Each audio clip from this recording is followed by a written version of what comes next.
한덕수 총리 후보자 인사청문회는 결국 오늘 산회됐고 다음 주 일정이 정해졌습니다. 다음 주 월요일, 화요일입니다. 다음 달 2일과 3일에 인사청문회를 다시 열기로 여야가 합의했습니다. 다음 주 월요일에는 원희룡 후보자 또 박진 후보자도 같은 날 청문회가 있고요. 수요일에는 한동훈 후보자 청문회가 있습니다.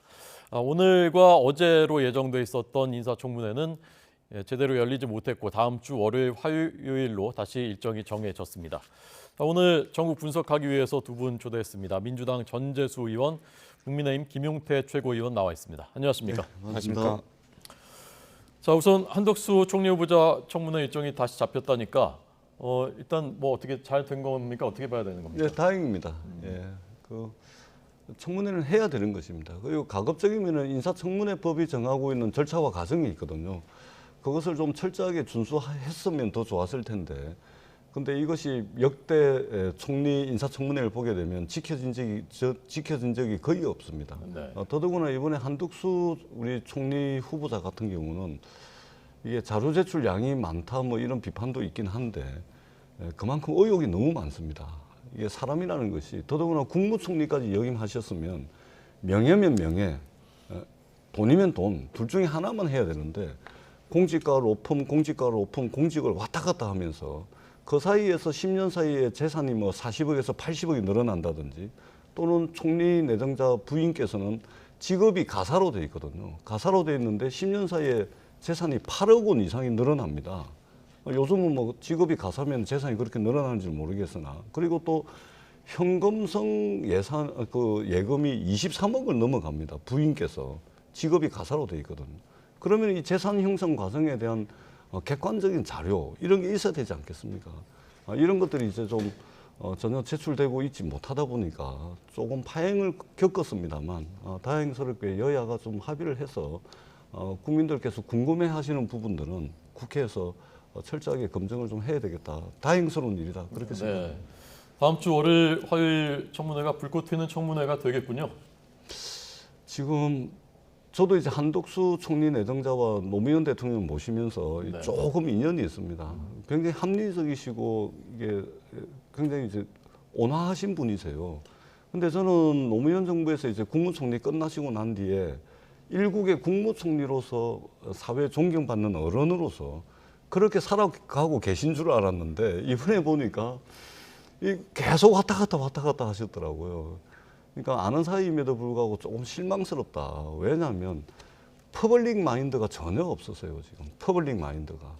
그러니까 김앤장에서 그 20억이 넘는 돈을 받고 또 무역협회장 할 때 퇴직금까지 해가지고 또 23억 5천만 원 정도 받고 그 다음에 이제 이해충돌 문제가 갈릴 수 있는 외국계 기업과 또 집을 임대해주고 또 부인의 또 전시회 논란도 있습니다.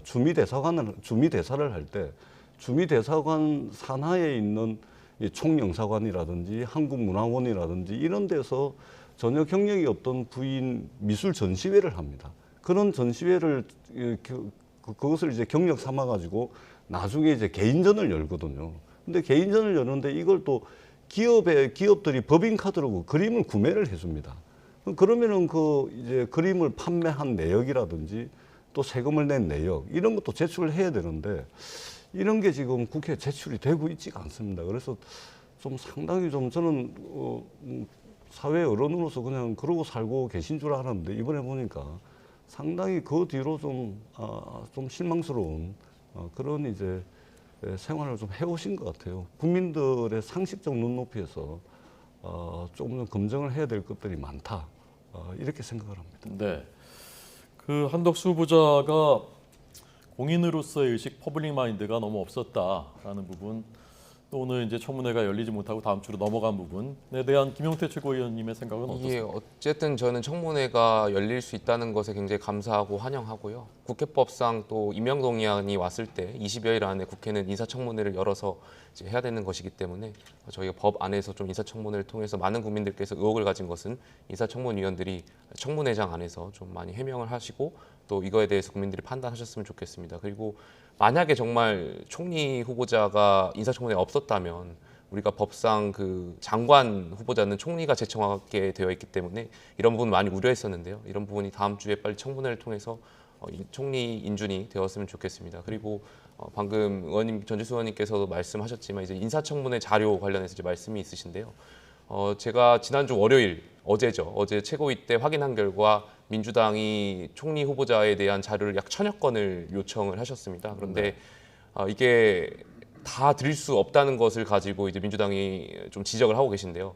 민주당이 요구하는 자료 중에 좀 억지도 있었습니다. 왜냐하면 돌아가신 지 40년이 된 그 한덕수 후보자 모친과 부친에 대한 어떤 재산, 어떤 부동산 거래 내역이라든지 1970년대인가요? 80년대 사무관 시절의 봉급 내역 이런 것을 제출하기 때문에 좀 이런 것은 굉장히 자료 제출이 어렵다는 점을 민주당도 알아주셨으면 좋겠고요. 또 과거에 문재인 정권의 총리 후보자와 제가 한번 비교를 해봤습니다. 그랬더니 정세균 후보자 같은 경우 저희가 한 250여 건의 자료 제출을 요구했었고요. 이낙연 총리 같은 경우에 한 319건을 요구했었습니다. 근데 지금 민주당은 1000여 건을 자료 제출하는 것 자체가 굉장히 많은 방대한 자료를 요구하고 있고요. 실제로 이낙연 총리 같은 경우에 한 81% 정도의 수준을 제출했고요.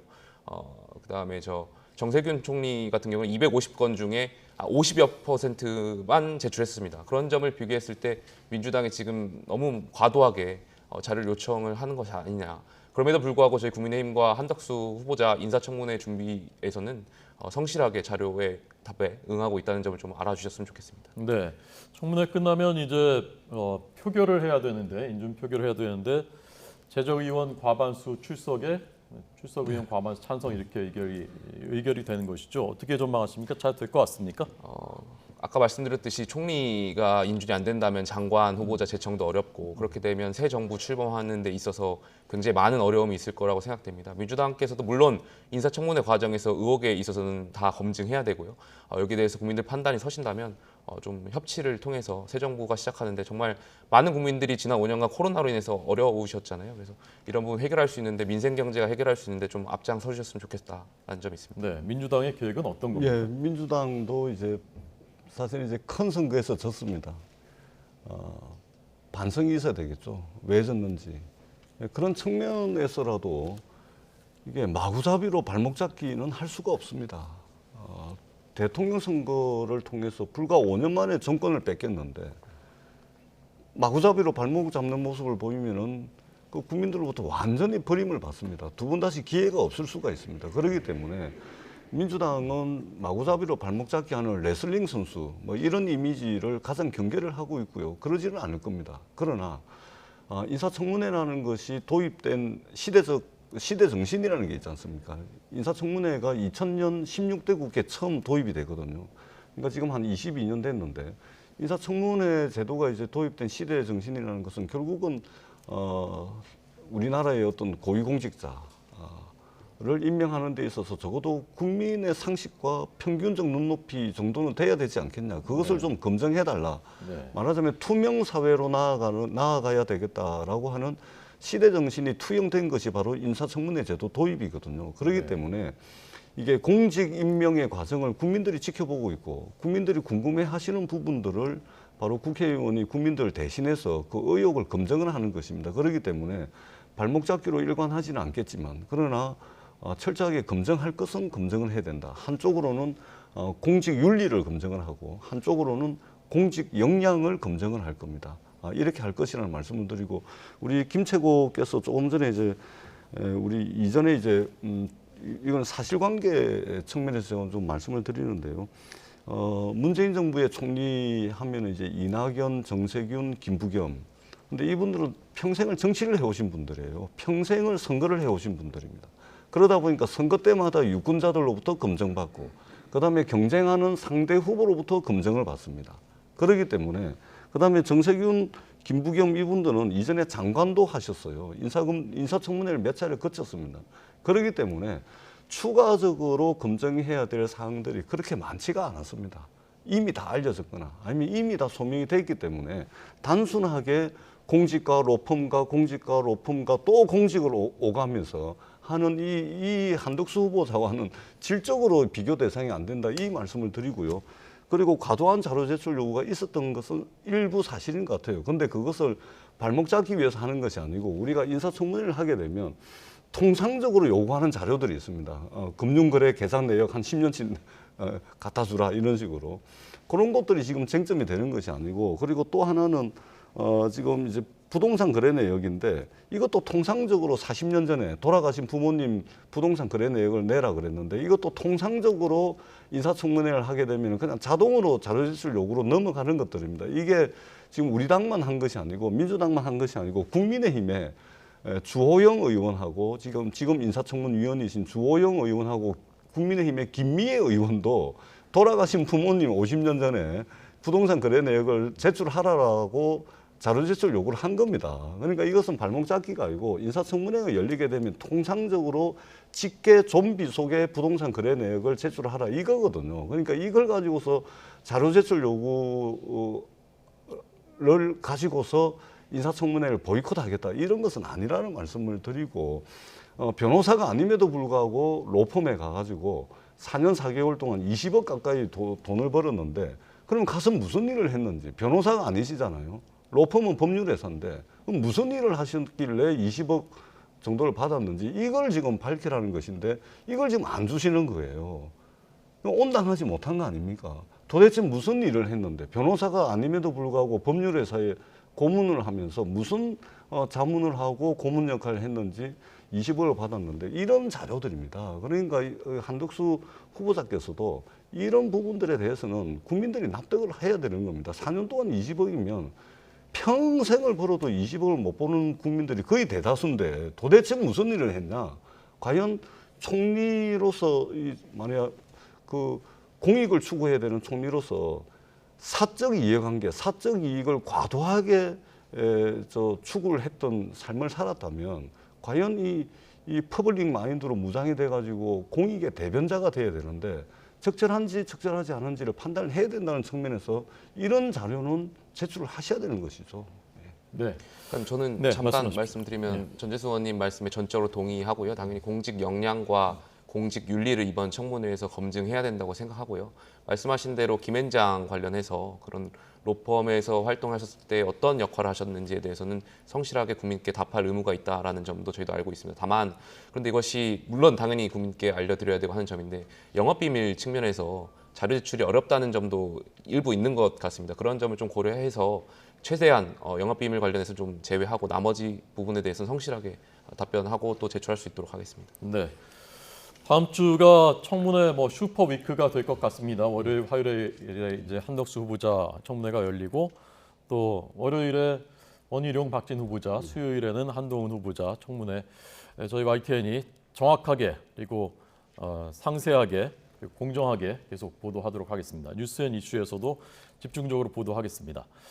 검수완박 오늘도 뜨겁습니다. 조금 전 저희가 속보로 전해드린 대로 박병석 국회의장 주재로 여야 원내대표들 만났습니다마는 합의를 이루지 못했습니다. 먼저 오늘 나온 발언들 들어보겠습니다.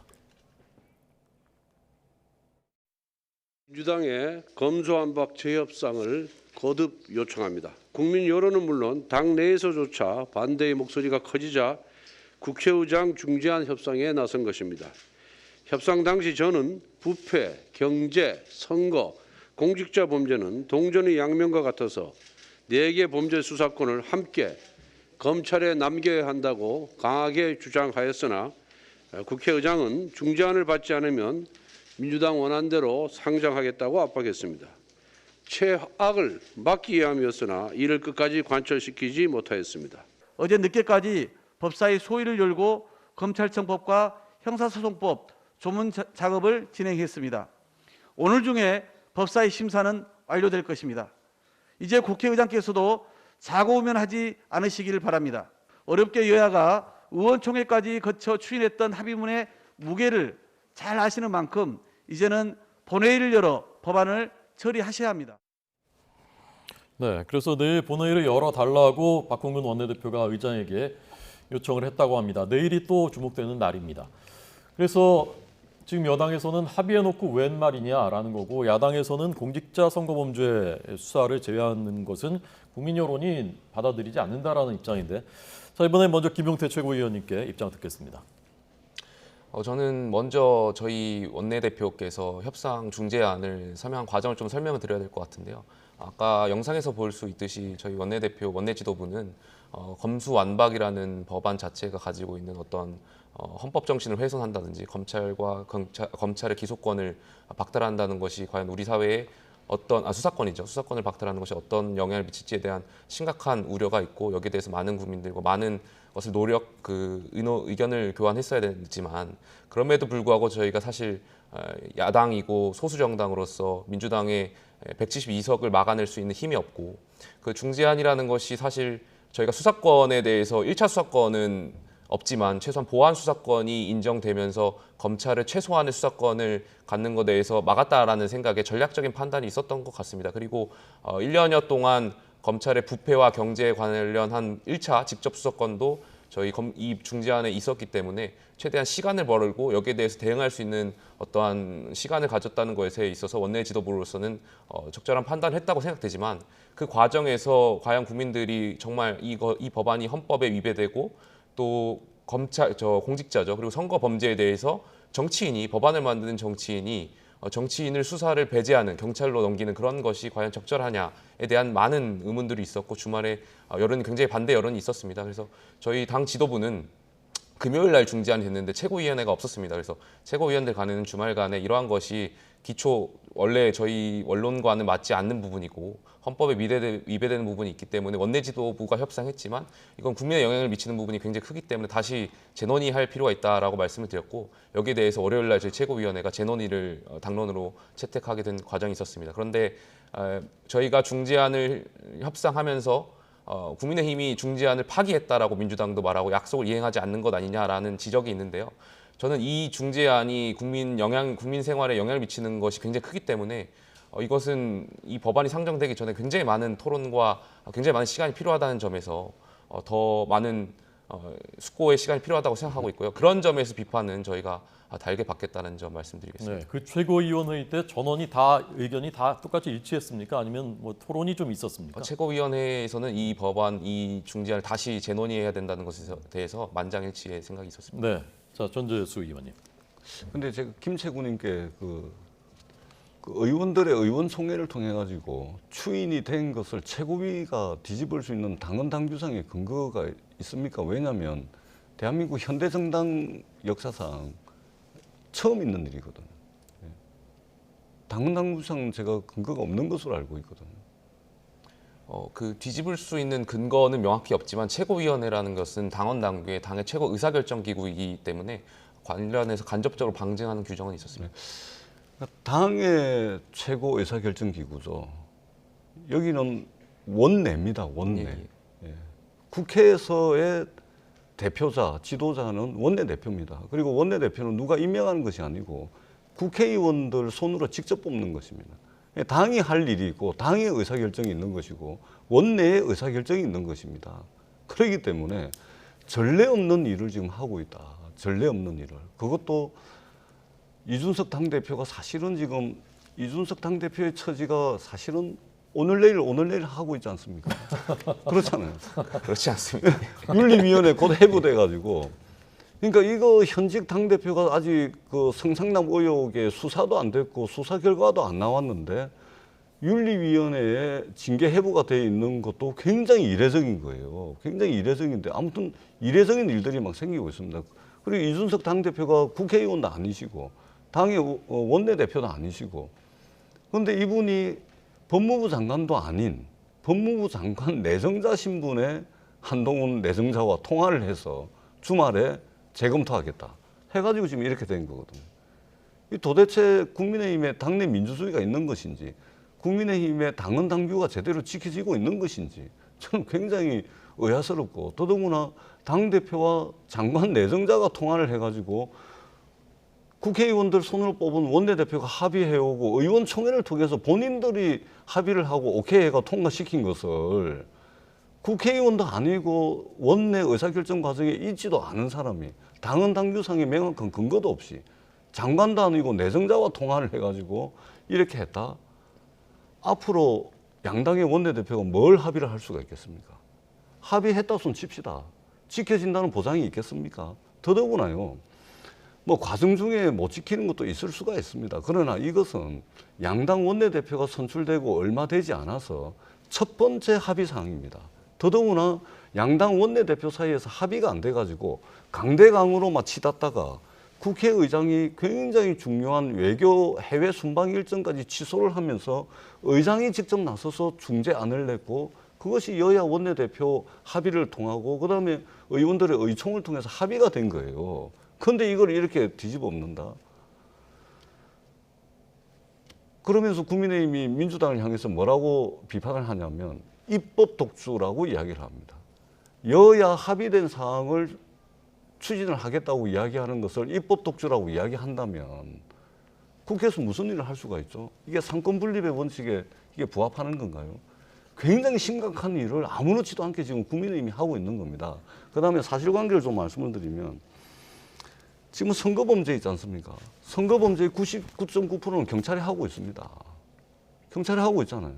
경찰이 조사를 다 해가지고 검찰에 송치를 하게 되면 검찰이 이거는 기소를 해야 되겠다. 이거는 범죄 혐의가 없어. 검찰이 기소 여부를 결정해가지고 공소유지까지 다 하고 있습니다. 마치 선거범죄자들이 아무런 제지 없이 그냥 막 선거범죄 저지르는 그런 세상이 오는 것처럼 지금 여론을 호도하고 있는 거예요. 이미 다 하고 있습니다. 그 다음에 경제 부패 범죄를 남겨놨던 것은 검찰의 6대 범죄 중에 사실상 전체 수사의 99%가 경제 범죄와 부패 범죄입니다. 99%가.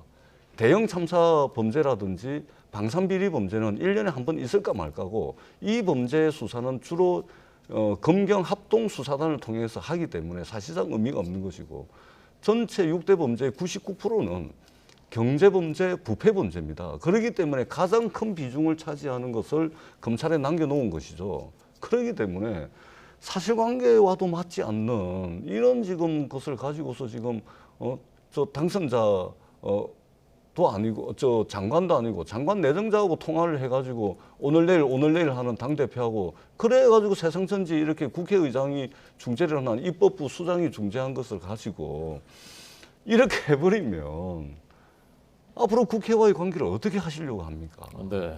자, 김용태 관련해서 최고위원. 좀 잠깐 말씀을 드리면 네네. 먼저 당 대표의 오늘 내일 말씀하시는데 설사 이게 관련해서 당 대표의 성 관련해서 윤리위 제소된 문제와 검수완박을 연결시키는 건 적절치 않다라고 생각하고 있고요. 저희 당 지도부는 오늘이 마지막이라고 할지라도 이게 헌법 정신에 위배되는 법안은 무조건 저희 원칙에 따라서 사명에 따라서 막겠다라는 생각 갖고 있고요. 두 번째로 민주당 입장에서는 당연히 저렇게 말씀하시는 건 저는 이해합니다. 왜냐하면 민주당이 처음에 이제 검수완박이라는 원안을 통과시키려고 했고 말 그대로 민주당이 입법 독주를 통해서 통과시켰다면 오롯이 이 책임, 국민에게 떨어질 어떤 기본권 보장이라든지 국민의 삶에 미칠 영향에 대한 책임을 오롯이 민주당이 졌어야 될 것입니다. 그리고 민주당의 일부 의원들도 그것을 경계하고 있고요. 그러면서 이제 중재안을 국회의장님께서 말씀하셨고 여야가 합의하는 과정에서 민주당의 입장에서는 중재안이 물론 저희 입장에서는 아까 전략적인 판단이어서 검찰의 2차 수사권, 보안 수사권을 인정했기 때문에 최악을 피하기 위한 차선의 선택이었다고 말씀드렸지만 민주당의 입장에서는 사실상 중재안이라는 것이 검수완박이거든요. 검찰의 수사권을 완전 박탈하는 것이기 때문에 원안과 민주당의 입장에서 크게 다르지 않다. 그래서 중재안을 여야가 합의하면서 이것이 통과된다면 민주당의 입장에서는 전략적으로 이 모든 책임을 여야가 함께 질 수 있었던 것인데 저희가 당 지도부가 여기서 제동을 걸고 중재안을 다시 재협상을 얘기하니 민주당 입장에서는 이것이 다시 통과된다면 원안대로 민주당이 모든 책임을 져야 하기 때문에 지방선거에 대한 영향이라든지 향후 총선에 미칠 영향을 민주당도 알고 있기 때문에 아마 전재수 의원님께서 저렇게 말씀하시는 것 같은데 저는 민주당이 이 원안이든 중재안이든 입법을 강행하려고 할 때는 국민의 저항과 많은 국민의 심판이 있을 거라고 생각됩니다. 말씀하신 대로 저희가 원내 협상 과정에서 있었던 것을 당 지도부가 다시 재협상을 논의하는 것이 비판받을 수 있는 소지가 있고 여기에 대한 비판은 당 지도부가 오롯이 책임을 지고 비판을 받겠습니다. 하지만 이 법안이 가지는 어떤 사회의 영향력이나 국민에게 미칠 영향력 굉장히 중대한 사안이고요. 헌법을 위배할 수도 있다는 사실을 고민했을 때 이것은 저희 비판을 무섭다고 해서 말씀을 드리지 못할 부분은 아니고요. 당연히 이 부분에 있어서는 다시 재논의가 필요하고 또 형사 전문가, 사법 전문가라든지 많은 분들과 이야기를 통해서 재논의가 필요하다. 이런 말씀드리고 싶고요. 아까 또 전재수 의원님께서 저희 당대표께서 한동훈 장관 지명자 통화를 통해서 말을 바꿨다라고 말씀하시는데 적절한 표현은 아닌 것 같고요. 저희는 뭐 민주당이 과거에 조국 전 장관을 옹호하고 조국 사수대를 작성했던 그런 민주당과 다르고 저희 당은 공당이기 때문에 당연히 한동훈 장관 지명자는 법률 전문가로서 수사 일선에서 가졌던 경험을 가지고 이것을 저희가 적절한 조언을 갖는데 하나의 조언이었던 것이고요. 많은 당내 전문가와 많은 당원분들과 소통하는 과정에서 결정된 부분이니까요. 그런 부분 오해 없으셨으면 좋겠습니다. 네, 두 분 하실 말씀이 많으시겠지만 제가 두 분께 한 가지씩 질문을 드리겠습니다. 먼저 김최고 의원님께는 오늘 그 신문 그 조간신문에는 윤석열 당선인 한마디에 야당의 입장이 바뀌었다라는 그 일면 기사가 있었습니다. 윤석열 당선인께서 처음에는 합의된 것을 존중한다라고 하셨는데 그 이후에는 좀 입장이 바뀐 것으로 느껴지고요. 그리고 오늘도 또 어제 권성동 원내대표를 만나셨을 때도 그렇게 말씀하신 것으로 전해졌습니다. 이것을 어떻게 해석해야 되는 것인지 여야의 합의를 왜 존중하지 않느냐라는 부분에 대해서는 어떻게 답하실 것인지요. 당선인의 의중도 물론 저희가 결정하는 데 있어서 하나의 참고 사항이었고요. 네. 뿐만 아니라 저희가 여야 원내대표가 합의한 사항을 바꾸는 것에 재협상을 제기하는 것에 있어서 당선인의 의중만 포함된 것이 아니라 많은 전문가들의 의견과 많은 당원분들의 의견이 반영되었다는 점, 그리고 이게 정말 국민께 미칠 영향력을 고려했다는 점을 좀 알아주셨으면 좋겠고요. 그런 관점에서 당연히 당선인께서도 일선 검사로서 수사를 지휘하셨던 경험을 가지고 말씀하셨던 거니까 저희가 결정하는 데 있어서 어떤 역할을 하신 것도 있겠죠. 그래서 저희는 전반적으로 많은 전문가와 많은 국민들의 의견을 듣고 결정한 사항이라는 점 알아주셨으면 좋겠습니다. 네, 전 의원님께는 어쨌건 그 국민의힘의 입장이 주말 사이에 바뀌게 된 것에는 여론이 일정한 부분 영향을 미친 것 같습니다. 제가 느끼기에. 그 중에 이제 핵심 부분이 아까 말씀하신 선거범죄하고 공직자범죄인데 아까 선거범죄 99.9%를 경찰이 하고 있다고 말씀하셨습니다마는 다르게 보는 시각도 있습니다. 검찰 공안부에서 선거범죄에 대해서는 수사 역량이 굉장히 고도화돼 있고 여기서 경찰에서 못 잡아내는 것들이 많다라는 반론이 있고요. 그다음에 이제 공직자 범죄에 대해서는 부패 경제뿐만이 아니라 예컨대 지금 진행되고 있는 원전의 경제성 재평가 문제라든가 경제성 조작 문제라든가 또 울산시장 그 선거 문제라든가 이런 문제는 부패 경제가 아니지 않느냐, 이런 건 수사 못하는 것 아니냐에 대해서는 어떻게 답하시겠습니까? 수사 실무 차원에서 조정하면 되는 겁니다. 수사 실무 차원에서 충분히 뭐 수사 실무 편람을 만들든지 해서 조정하면 될 문제고요. 그다음에 이제 국민의힘에서 자꾸 드루킹 이야기를 많이 하시더라고요. 그럼 검찰도 못 밝힌 겁니다. 결국은 특검을 통해서 한 거 아닙니까? 그렇죠. 그렇기 때문에 이게 선거범죄가 있잖아요. 저도 이제 선거를 많이 치러봤습니다만 뭐 고도의 수사 역량을 가지고 수사하고 이런 거 아닙니다. 주로 이제 돈, 그다음에 이제 그다음에 허위 사실. 특히 이제 선거범죄에서 가장 중요한 것이 돈 문제하고 허위 사실이거든요. 이 금방 다 드러납니다. 그다음에 고도의 수사 역량이 들어간다라고 이야기한다면은 그만큼 수사 기간이 길 수가 있는 거거든요. 근데 이 선거사범에 대해서는 공소시효가 6개월입니다. 빨리 끝납니다. 그리고 사실관계가 명확해요. 누가 누구한테 돈 줬다 안 줬다. 그거 그냥 다 그 금융 계좌 내역이나 진술 확보하면 그걸로 끝나는 거예요. 그렇기 때문에 이것이 무슨 고도의 무슨 수사 역량이 필요한 것처럼 이렇게 이야기를 하는데 그렇지도 않을 뿐더러 이미 검찰이 이제 선거사범을 기소하고 기소하지 않고 기소의 여부를 결정하는 것은 경찰이 전부 수사를 다 해가지고 오는 것을 가지고서 기소 여부를 판단하고 또 증거 능력에 의심이 되면은 보완 수사 요청을 해가지고 이제 또는 이제 공소 유지하는 데 있어서 보완할 사항이 있다면 그걸 보완해가지고 해왔던 것이 선거범죄에 대한 수사였습니다. 그러니까 너무 과도한 예를 들어가지고 마치 모든 공직 후보자를 잠재적 범죄자들로 만들어가지고 마치 이 사람들이 감시 견제 안 받고 그냥 불법을 그냥 막 저지르는 것처럼 이렇게 지금 몰고 가고 있는 거예요. 근데 사실과 전혀 다릅니다. 우리 김채국께서도 잘 아시겠지만 국민의힘이든 지금 지방선거 뛰고 있는 우리 후보자들이 뭐를 하나를 할 때마다 선관위에 다 질의응답을 합니다. 그것도 말로만 듣고 했을 경우에 나중에 딴소리가 나올 것 같아서 서류로 다 남겨가지고 정치적 행위를 합니다.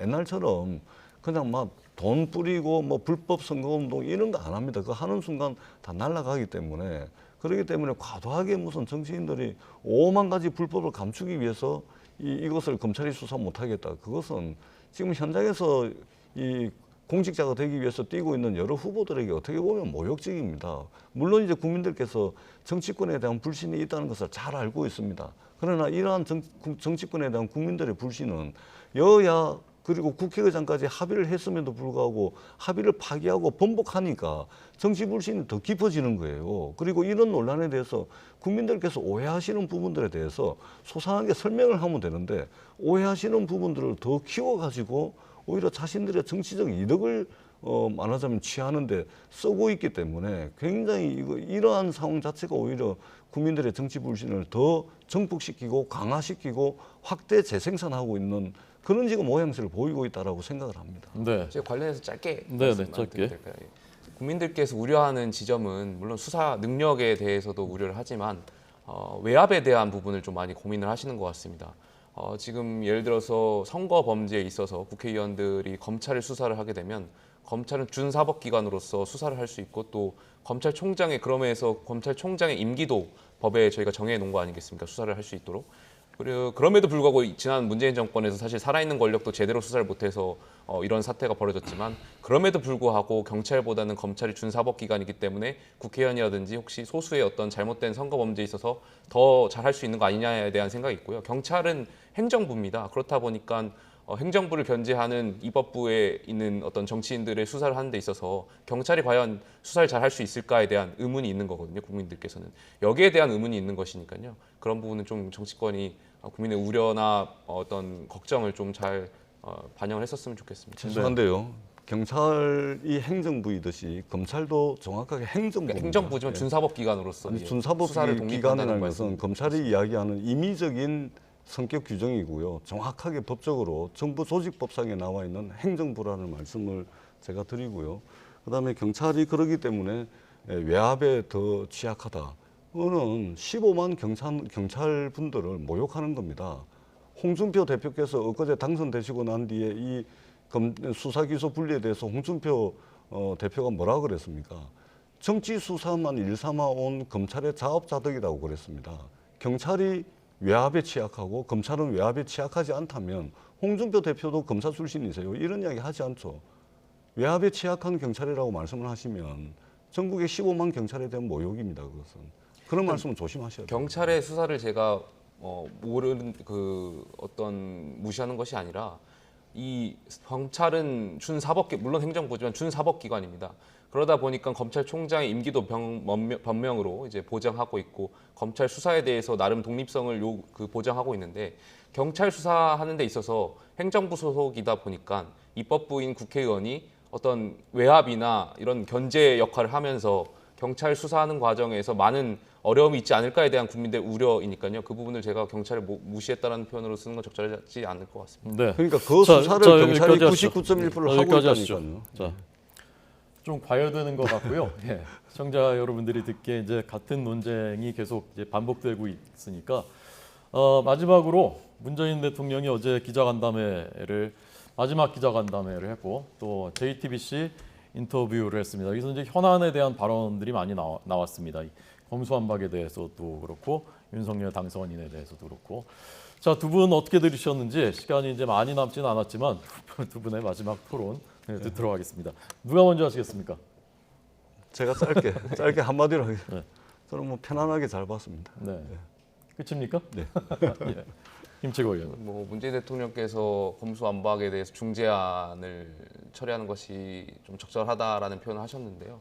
저는 당연히 대통령으로서 하실 수 있는 표현이었다고 생각합니다. 아까 제가 말씀드렸듯이 민주당 입장에서는 원안을 통과하는 것이 굉장히 부담스럽고 국민의 어떤 심판을 받을 일이었는데 중재안을 여야가 합의하면서 이 책임을 여야가 모두 떠넘기는 거였는데 다시 저희가 국민의힘이 재논의를 하는 과정에서 민주당 입장에서는 많이 어려움을 겪고 있는 거라고 생각하고 있고 거기에 따라서 대통령께서 말씀하신 것은 그런 의중이 담겨 있다 생각합니다. 그리고 또 대통령께서 한동훈 장관 지명자에 대해서 좀 검수완박에 대한 표현을 하신 거에 대해서 좀 지적을 하셨던 것 같은데 저는 장관 후보자로서 당연히 할 수 있는 표현을 했다라고 생각합니다. 네, 굉장히 부적절하다라고 한동훈 후보자의 그 발언에 대해서 문재인 대통령이 어제 그 대담에서 하신 말씀인데요. 이것에 대해서는 어떻게 생각하십니까? 그러니까 법무부 장관 내정자로서 여러 가지 법무 행정이라든지 또는 이제 검찰 개혁의 문제에 대해서 입장을 밝히는 것은 저는 그 당연하다고 생각을 합니다. 그런데 저기서 문제가 되는 것은 반드시 저지하겠다. 저지. 입장 밝히는 것과 저지하겠다는 것은 뭔가 액션이 전제가 되는 겁니다. 그렇지 않습니까? 행정부의 말하자면 장입니다. 법무부라는 곳에. 의견은 충분히 피력할 수 있지만 무슨 액션과 어떤 뭐 플랜을 전제로 한 반드시 저지하겠다. 이것은 장관도 아닐 뿐더러 내정자 신분에서 그럼 어떻게 저지할 겁니까? 어떻게? 이준석과 통화해가지고 이준석을 시켜서 의원총회에서 합의된 걸 엎어라. 지금 이거 아닙니까 지금? 그렇게 추측할 수밖에 없는 게 바로 저는 표현을 통해서 드러나는 것이죠. 내정자로서는 굉장히 부적절한 발언이다. 이렇게 생각합니다. 예. 전 그래서 한동훈 장관 후보자 인사청문회 과정에서 이것이 검수완박에 대한 공청회 성격도 좀 띄었으면 좋겠습니다. 한동훈 장관 후보자가 가지고 있는 어떤 수사 경험이라든지 거기서 느끼는 검수완박에 대한 우려를 인사청문회장에서 인사청문위원들과 좀 이야기를 통해서 많은 국민들이 인사청문회의 성격과 또 검수완박에 대해서 법률 전문가의 생각도 들어보는 자리가 되었으면 좋겠습니다. 네. 윤석열 당선인 당선에 대해서 아이러니다라고 표현을 하셨던데 이거 어떻게 해석하셨습니까? 어떤 뜻이라고 보셨습니까? 크게 정치적으로 그 의미를 가진 그런 말씀은 아니라고 생각합니다. 단순하게 저희들이 있지 않습니까? 임명을 했는데 문재인 대통령이 임명을 했는데 반대쪽에 가가지고 대통령이 된 거니까 역설적이죠. 그러한 상황을 그냥 이야기한 것으로 뭐 편하게 그렇게 이제 말씀하신 걸로 보여집니다. 네. 김 최고위원님 어떻게 들으셨나요? 문재인 대통령께서 또 많은 국민들께서 더 잘 아실 거라고 생각하고 있고요. 비단 검찰총장, 문재인 정권의 검찰총장뿐만이 아니라 사정기관장이라고 하는 감사원장 출신까지 모두 국민의힘에서 활동하고 있습니다. 이러한 것이 문재인 정권이 내세웠던 정의라는 것이 잘 지켜지지 않았고 지난 5년간 잘 못했다는 것을 방증하는 것 아닐까에 대한 생각이 있습니다. 네. 자, 마지막으로 시간이 조금 더 허용이 됐으니까요. 네, 그러면 제가 네, 꼭 네. 드리고 싶었던 말씀 중에 하나. 지금은 이제 검수완박 이렇게 딱 정해져 가지고 이것을 다 검수완박으로? 할 수는 없겠지만 네. 이게 어감이 뭐 강한 사람이 약한 사람한테 무슨 호수문에 들어있는 사탕 뺏어가는 그런 뉘앙스거든요. 근데 제가 정확하게 좀 우리 YTN 그 뉴스앤뉴스 시청자분들이 많기 때문에 이 부분에 대해서 간단하게 좀 말씀을 드리자면 형사사법 절차상 내사, 수사, 기소, 구형, 공판이 이르는 모든 과정을 검찰이 다 지고 있습니다. 그 중에서 수사라는 한 부분만 이제 경찰에게 다른 전문 수사기관에 떼주는 겁니다. 그러니까 빼앗는 것이 아니고요. 그 다음에 전부 다 빼앗는 것이 아니고 나머지 기소, 구형, 공판, 공소유지, 독점적인 영장 청구권까지 다 보장이 되는 겁니다. 그렇기 때문에 왕창 그냥 다 뺏어가지고 검찰 조직을 식물 조직으로 만드는 것이 아니라는 말씀을 분명히 드리고요. 그 다음에 저희들이 굳이 이것을 하려고 하는 것은 우리 대한민국의 현대사라는 것은 어떤 특권의 영역, 기득권의 영역을 계속해서 줄여왔던 역사입니다. 독점적인 권력을 가지고 있으면 그것을 나누고 분산해가지고 서로 견제할 수 있도록 그렇게 해서 우리 사회가 한 단계 한 단계 발전을 해왔던 거거든요. 그러니까 지금 검찰은 이제 국민 피해를 말씀을 하시지만 사실은 검찰이 70년 동안 견제받지 않는 독점적인 권력을 쥐고 있었던 것은 사실 아닙니까? 자기네들이 범죄 저질러도 제 식구 감싸주게 하고 룸살롱에서 접대를 받아도 100만 원이 넘지 않는다 그래서 처벌받지 않고 70년 동안 견제받지 않고 독점적인 권력을 누려왔지 않습니까? 이 70년 동안의 권력을 이제는 나누고 분산해가지고 말하자면 우리 사회의 특권과 기득권을 하나씩 줄여왔던 그 역사적 과정 위에 검찰도 올려놔야 된다는 것 때문에 이것을 진행을 하는 겁니다. 그렇기 때문에 마치 이것이 강자가 약자에게 사탕 뺏어 먹듯이 이렇게 강탈하는 의미가 아니라는 말씀을 분명히 드리고 국회의원들도 마찬가지입니다. 지금도 국민들께서는 국회의원 단 하루만 해도 죽을 때까지 국회의원 연금이 나오는 줄 알고 있거든요. 근데 이전에는 그랬습니다. 그다음에 국회의원이 범죄를 저질러 가지고 검찰에서 체포영장이 국회에 청구가 돼도 국회의원들이 여야 할 것 없이 방탄국회 열어가지고 제 식구 감싸 쏟거든요. 근데 지금은 이제 안 통합니다. 이 특권과 기득권을 줄였기 때문에 그렇거든요. 네, 그러니까 전 검찰도 의원님, 마찬가지라는 예, 말씀을 드리겠습니다. 너무 많이 지금 나가셨고요. 정해진 시간이 그렇게 많이 더 허용되지 않았고 죄송합니다. 마지막으로 김채구 의원님 반론 듣겠습니다. 짧게 한 말씀 드리면 네네. 그렇게 해서 민주당이 지난 5년간 공수처법을 개혁 입법이라고 해서 통과시켰거든요. 그때도 민주당이 검찰 개혁이라고 말하면서 공수처법을 통과시켰고 공수처가 탄생했는데 지금 와서 공수처 어떻게 됐습니까? 저는 검수완박도 그 일환이라고 생각하고 있고요. 검수완박되면 공수처의 수사 권한도 다 폐지되는 겁니다. 민주당이 개혁이라는 이름 아래 이렇게 사법 체계를 바꾸는 것은 적절하지 않다라고 생각합니다. 네. 자, 이르면 내일 본회의가 열릴지도 모르겠습니다. 검수완박 상황 정말 뜨겁습니다. 상황 계속해서 자세히 보도해 드리겠습니다. 전재수 의원님, 김용태 최고위원님 두 분 토론 잘 들었습니다. 고맙습니다. 고맙습니다. 두 분이 끝나고 나갈 때는 다 웃으면서 악수하고 나갔으니까요. 염려 안 하셔도 됩니다. 고맙습니다. 고맙습니다.